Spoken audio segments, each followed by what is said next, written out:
పాల కల్తీ అనేది ఇవాళ ఇప్పుడు ఆంధ్రప్రదేశ్ని ఊపేస్తుంది. అసెంబ్లీలో కూడా దీని మీద చర్చ జరిగింది. ఆల్రెడీ చంద్రబాబు మృతుల కుటుంబాలకు 10 లక్షలు ఎక్స్‌గ్రేషియా ప్రకటించారు. అలాగే వైద్యం తీసుకుంటున్న వాళ్ళకి ఖర్చులన్నీ కూడా తామే భరిస్తామని చెప్పారు. దీని మీద ఇన్వెస్టిగేషన్ కూడా జరుగుతూ ఉంది.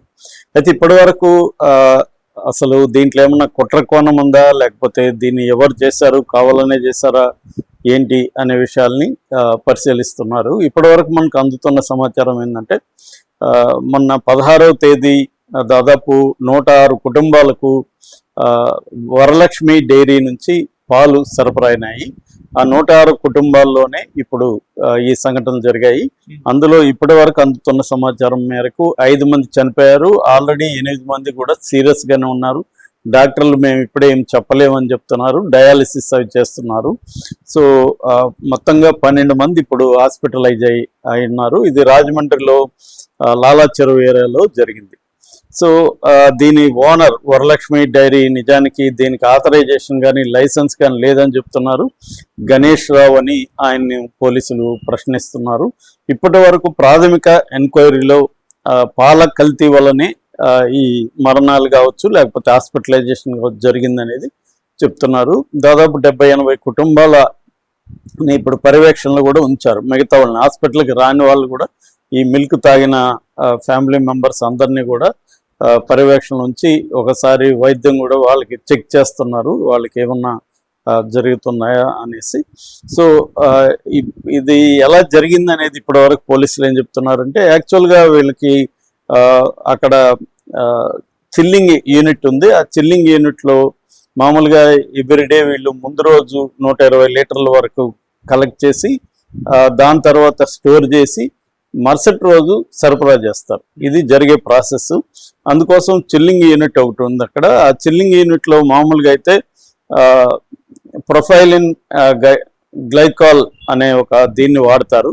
కానీ అది కాస్ట్ ఎక్కువ అని చెప్పి వీళ్ళు ఏం చేస్తున్నారంటే ఇథలీన్ గ్లైకాల్ అని కెమికల్ని వాడారు.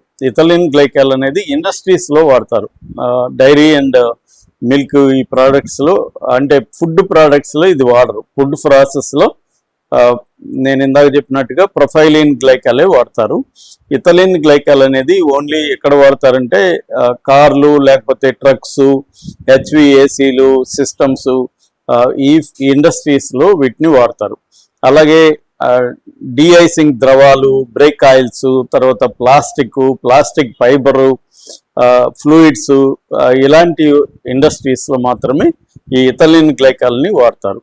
ఎందుకంటే ఇది డేంజర్. ఇది జస్ట్ 100-200 ml మన బాడీలోకి వెళ్ళినా కూడా చాలా డేంజర్ అంటారు. ఇది 3 స్టేజ్లో బాడీని అఫెక్ట్ చేస్తుంది. ఒకటి 1/2 అవర్ నుంచి 12 అవర్స్ లోపల మనకి మత్తు, అంటే ఒక మందు తాగినట్టు, లిక్కర్ తాగినట్టుగా మత్తు ఎక్కిపోవడం, వికారాలు, వాంతులు ఇవన్నీ స్టార్ట్ అవుతాయి. 12 గంటల తర్వాత గుండె దడ స్టార్ట్ అవడం, రక్తపోటు, బీపీ పడిపోవడం ఫుల్గా ఇలాగా జరుగుతుంది. 12 గంటల నుంచి 24 గంటలు లోపల దాని తర్వాత కిడ్నీ మీద ఎఫెక్ట్ వస్తుంది, కిడ్నీ ప్రాబ్లం వస్తుంది. ఇది కాల్షియం ఆక్సలేట్ క్రిస్టల్స్ అంటారు. క్రిస్టల్స్ కిడ్నీలోకి వెళ్ళిపోవడం వల్ల కిడ్నీలు పాడైపోయి చనిపోవడం అనేది జరుగుతుంది. ఇది కిడ్నీలు పాడైపోయిన ఒక సిమ్టమ్ ఏంటంటే యూరిన్ కూడా రాదు, వచ్చినా కూడా చాలా కష్టం మీద వస్తుంది. సో బేసిక్గా ఏంటంటే ఇది కిడ్నీల మీద, బ్రెయిన్ మీద, లంగ్స్ మీద ఎఫెక్ట్ చూపిస్తుంది అనమాట. సో ఈ పదార్థాన్ని ఈ పాలల్లో మిక్స్ అవ్వడం వల్లనే, ఇది ఎందుకు ఎలా జరిగిందా, కావాలనే మిక్స్ చేశారా లేకపోతే యాక్సిడెంట్లకు జరిగిందంటే ఇప్పటి వరకు పోలీసులు చెప్తున్నది యాక్సిడెంట్లకు జరిగిందని. ఎందుకంటే ముందు రోజు అది పాలల్లో కలిసిపోయింది. వాళ్ళు దాన్ని చిల్లింగ్ కోసం వాడిన కెమికల్ పాలల్లోకి మిక్స్ అయిపోయింది. ఎందుకంటే అది మిషన్ సరిగా మెయింటెనెన్స్ చూసుకోలేదు వీళ్ళు. ఈ మధ్యనే రిపేర్ కూడా చేయించారని చెప్తున్నారు. సో దానివల్ల మిషన్ సరిగా లేకపోవడం వల్ల దాంట్లో ఇటువంటి పదార్థం వాడకూడదు, ఇథలీన్ గ్లైకాల్ వాడకూడదు. ఇది వాడడం వల్ల అది లీక్ అయిపోయి పాలల్లోకి కలిసిపోయింది. అది చూసుకోకుండా వీళ్ళు ఆ పాలని తీసుకొచ్చి డిస్ట్రిబ్యూట్ చేసేస్తారు. సో ఇప్పటి వరకు డాక్టర్లు కానీ లేకపోతే ల్యాబులకి టెస్టులు కూడా పంపించారు హైదరాబాద్కి, ఇక్కడంతా కూడా. సో టెస్ట్ రిజల్ట్ అయితే ఈ రోజు వస్తుందా అని చెప్తున్నారు. ఇంకా క్లియర్ గా తెలుస్తుంది. ఇప్పటి వరకు